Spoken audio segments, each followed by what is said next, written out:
नमस्कार बच्चों, कैसे हो आप सब लोग।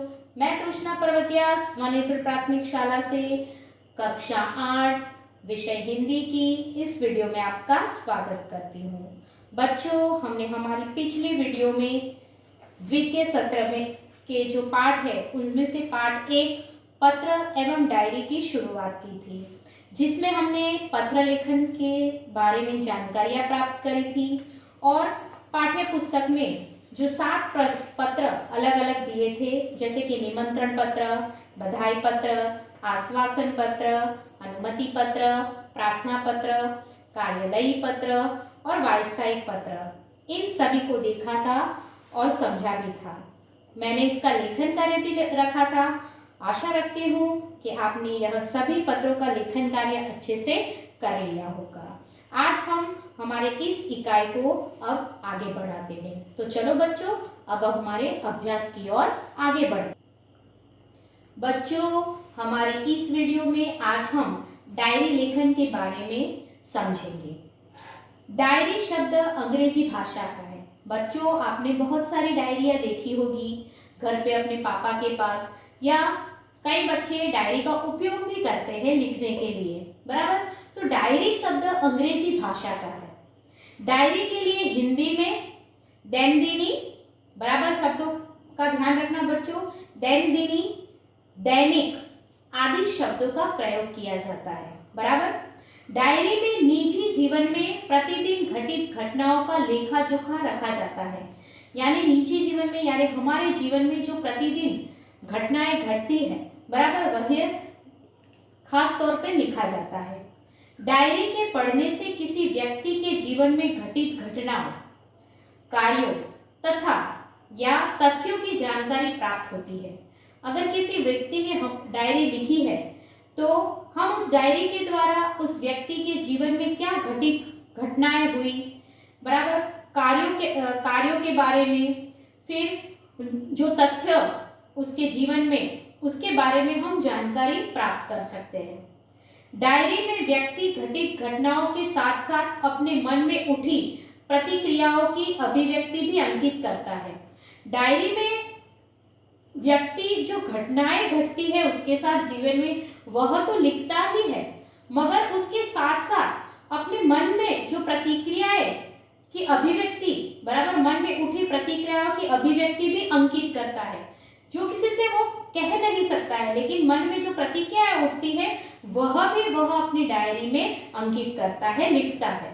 इसलिए उसमें वैधता होती है। डायरी प्रतिदिन, साप्ताहिक, पाक्षिक अथवा मासिक लिखी जा सकती है, बराबर। डायरी अलग अलग तरीके से लिखी जा सकती है। कई लोग प्रतिदिन यानी रोज डायरी लिखते हैं, यानी दिन के अंत में जब भी उन्हें टाइम मिलता है, पूरे दिन में उनके साथ क्या हुआ, क्या कौन सी प्रतिक्रियाएं हुई, वह सब डायरी में लिखते हैं। कोई सप्ताह में लिखता है, कोई महीने में लिखता है, बराबर है। कोई 2 या 3 सप्ताह के बीच में लिख सकता है। इस तरह से डायरी लिखी जाती है। वह दिन नक्की करते हुए अपने हिसाब से डायरी लिखते हैं। अब डायरी लिखने से क्या क्या लाभ होते हैं और उनकी क्या क्या विशेषताएं हैं, वह देखते हैं बच्चों। तो डायरी लेखन की विशेषताएं क्या है? तो डायरी लेखन में निम्नलिखित गुण होने आवश्यक है, बराबर। ऐसे आपको प्रश्न परीक्षा में भी पूछ सकते हैं कि डायरी लेखन की विशेषताएं क्या है। तो पहली, डायरी लेखन में क्रमबद्धता होनी चाहिए। पहले तो इसमें लिखा गया विवरण संक्षिप्त, सारंगकृत तथा वास्तविक होना चाहिए। डायरी लेखन में स्थान, तिथि, घटना या तथ्य का स्पष्ट रूप से उल्लेख होना आवश्यक है। यानी डायरी में खास तौर पर जगह का नाम, फिर समय, फिर दिनांक, यह सब चीजें स्पष्ट रूप से एवं सत्य रूप से दर्शाई होनी आवश्यक है। डायरी लेखन करते समय आलोचना, टीका टिप्पणी, बनावटीपन, काल्पनिकता, चित्रात्मकता, अनावश्यक विस्तार से बचना चाहिए। यानी यह सब चीजों से डायरी लिखते समय हमें बचना चाहिए। तो ये हुई डायरी लेखन की विशेषता है। अब देखते हैं कि डायरी लेखन के लाभ क्या है। बराबर है बच्चों। तो डायरी लेखन के लाभ, डायरी लेखन के अनेक लाभ हैं, बहुत सारे लाभ है डायरी लिखने से। तो पहले, इससे जीवन में घटी घटनाओं की जानकारी प्राप्त होती है। डायरी लेखन से जीवन में जो घटनाएं होती हैं, बनती है, वह जानकारी प्राप्त होती है। दूसरा है, डायरी में तथ्यों का उल्लेख रहता है।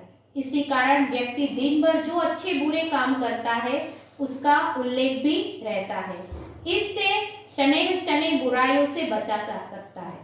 यानी डायरी में तथ्यों का उल्लेख होता है, इसी कारण व्यक्ति दिन भर जो अच्छे और बुरे काम करता है उसका उल्लेख भी रहता है, और इस वजह से वह बुराइयों से बचा जा सकता है।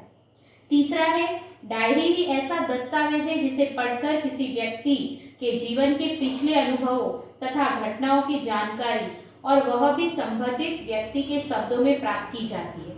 बच्चों, डायरी जो रहती है वह खुद लिखते हैं, बराबर। तो जो डायरी लिखता है उसके बारे में, वह डायरी पढ़कर हम उस व्यक्ति के जीवन में पिछले उनके अनुभव तथा घटनाओं की जानकारी हमें मिल सकती है, और व्यक्ति वह जो जानकारी होती है वह खुद व्यक्ति ने लिखी होती है अपने शब्दों में, बराबर। तो डायरी ही ऐसा दस्तावेज है जिसे पढ़कर किसी व्यक्ति के जीवन के पिछले अनुभव तथा घटनाओं की जानकारी, और वह भी संबंधित व्यक्ति के शब्दों में प्राप्त की जा सकती है। तो इस तरह से हम डायरी लिख सकते हैं, इन सभी बातों को ध्यान में रखते हुए। अगर आपने डायरी लिखना शुरू नहीं किया है तो आप अपने विद्यार्थी जीवन में यह शुरुआत कर सकते हैं, और अपने अनुभव और अपनी बातें प्रतिदिन बराबर डायरी में लिख सकते हो बच्चों।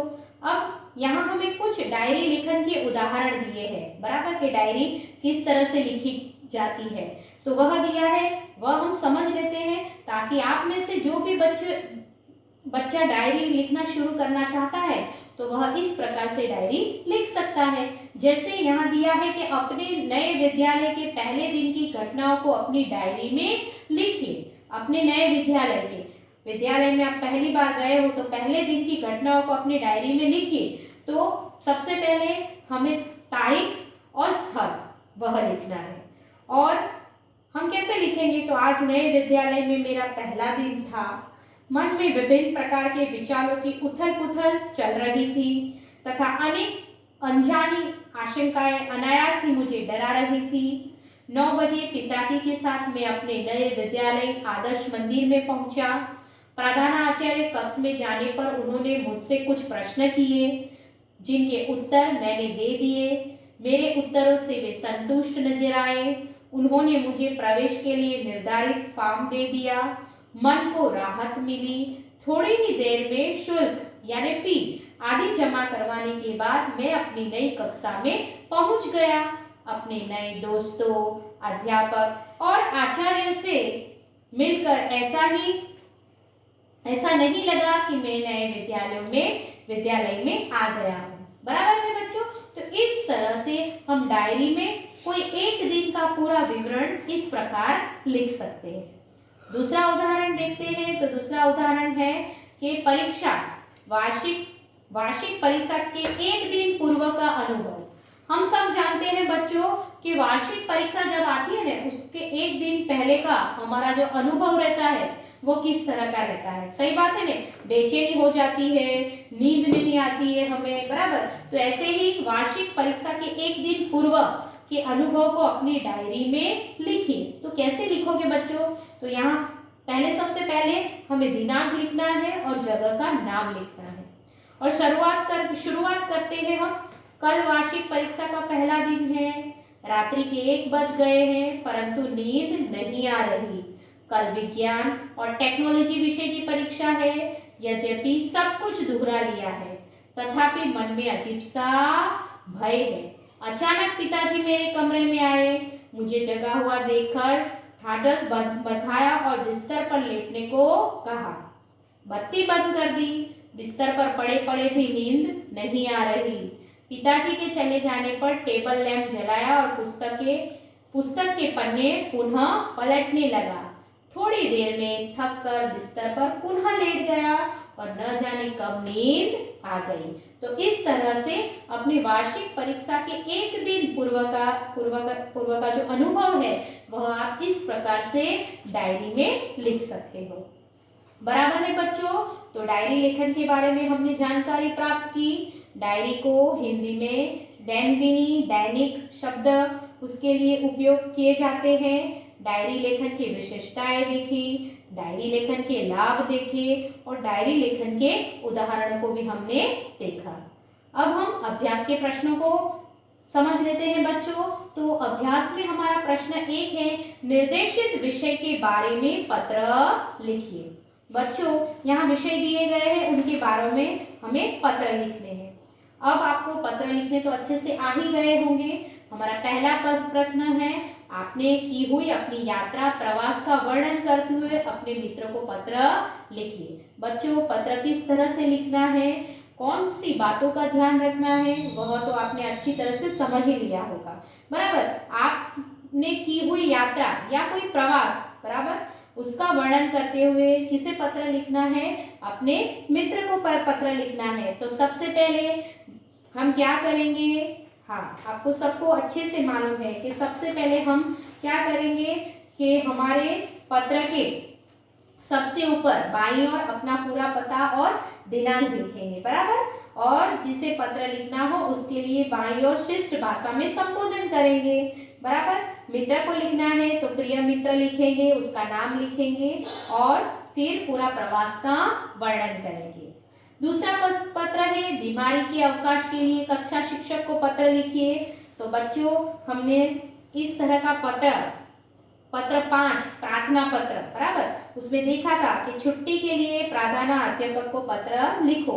यहाँ क्या दिया गया है, बीमारी के अवकाश के लिए किसे पत्र लिखना है, कक्षा शिक्षक को पत्र लिखना है। बराबर, तो हमें कक्षा शिक्षक को पत्र लिखना है तो हम उसकी शुरुआत कैसे करेंगे बच्चों, हाँ बराबर है, सबसे पहले क्या करेंगे, उसके जैसे हमने आगे देखा वैसे ही क्या करेंगे, सबसे पहले ऊपर बाईं ओर पूरा पता और दिनांक लिखेंगे। बराबर, फिर आदरणीय गुरुवर, यहाँ हम आदरणीय गुरुवर लिखेंगे। बराबर है, और हमारी बीमारी की अवकाश के लिए पत्र लिखना है तो हम बताएंगे कि हमें, जैसे हम लिख सकते हैं कि कल शाम को मुझे ठंड लगकर बुखार आ गया, डॉक्टर को दिखाया, उन्होंने बताया कि मलेरिया का बुखार है और इसका कुछ दिन तक ठीक ढंग से उपचार करना होगा, स्वस्थ होने में कम से कम 1 सप्ताह तो लग ही जाएगा। अंततः आपसे प्रार्थना है कि मुझे 1 सप्ताह का अवकाश प्रदान करें। इस बीच मेरी पढ़ाई का जो नुकसान होता है मैं स्वस्थ होते ही उसकी पूर्ति कर लूंगा। आपका आज्ञाकारी शिष्य। फिर नाम लिखना है और कक्षा लिखना है और क्रमांक लिखना है। बराबर है बच्चों। फिर तीसरा पत्र है, अपने स्कूल की किसी समस्या के बारे में प्रधानाचार्य को पत्र लिखिए। हम अपनी स्कूल में अगर कोई समस्या है तो उसके बारे में प्रधानाचार्य को पत्र लिखना है। बराबर, इसमें हम श्रीमान प्रधानाचार्य, फिर हमारे विद्यालय का नाम लिखेंगे। बराबर है, और उसके नीचे क्या करेंगे, हम दिनांक भी लिखेंगे और विषय लिखेंगे यहाँ, क्योंकि प्रधानाचार्य को किसी समस्या के बारे में पत्र लिखना है। जैसे कि उदाहरण के तौर पर विद्यालय के पुस्तकालय में विज्ञान और वैज्ञानिकों से संबंधित पुस्तकें न होना। बराबर, यह विषय है हमारा। और उसके बाद हम लिखेंगे आदरणीय गुरुजी, और फिर हमारा पत्र का विवरण लिखेंगे। बराबर है बच्चों। फिर प्रश्न 2 है, सोचिए और लिखिए। अगर तुम्हें मोबाइल फोन पर अपने मित्र को SMS द्वारा बधाई संदेश भेजना है तो क्या लिखोगे? बच्चों यह तो आप खुद लिख सकते हो कि अपने मित्र को मोबाइल फोन पर SMS के द्वारा बधाई संदेश देना है। अगर उसका जन्मदिन है, बराबर, SMS द्वारा मोबाइल फोन पर अपने मित्र को बधाई संदेश भेजना है जन्मदिन का या अन्य का, तो आप अपने हिसाब से वह विवरण बनाकर लिख सकते हो। दूसरा है, तुमने इस बार छुट्टियों में क्या क्या किया? यह अपने मित्र को कंप्यूटर पर ईमेल, बराबर, ईमेल द्वारा बताना है। तो ईमेल में भी हम जैसे पत्र लिखते हैं वैसे ही शुरुआत करते हुए पूरा ईमेल तैयार कर सकते हैं बच्चों। इसका लेखन कार्य मैं अपने ग्रुप में रखूंगी, आप अच्छे से उसे देखकर पढ़कर अपनी नोटबुक में लिख लेना।